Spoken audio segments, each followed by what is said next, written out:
Afg'oniston shimolida Tolibon radikal harakati tomonidan birinchi vitse-prezident general Abdulrashid Do'stum kortejiga hujum uyushtirildi. General Do'stum avtomobil kortejiga Balx Javuzjan viloyatiga borayotganda Balx-Shibirgan yo'lida hujum uyushtirilgan. Hujum oqibatida bir tansoqchi qurbon bo'lgan, 2 nafari jarohatlangan. Birinchi vitse-prezident zarar ko'rmagan. Xabarda aytilishiga ko'ra, Do'stum ushbu hujum haqida oldindan bilgan, lekin safarini bekor qilmagan.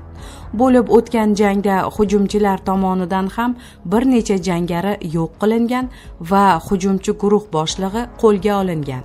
Bir necha kun oldin general Do'stum agar unga imkoniyat berilsa 6 oyda Afg'oniston shimolini Tolibonlardan tozalashini xabar qilgan edi.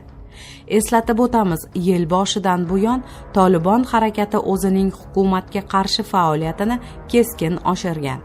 Tolibon va hukumat qo'shinlari orasida ko'plab to'qnashuvlar bo'lib o'tmoqda. Bir necha kun oldin Afg'oniston shimolida 170 ga yaqin hukumat askarlari hibsga olingani xabar qilingan edi.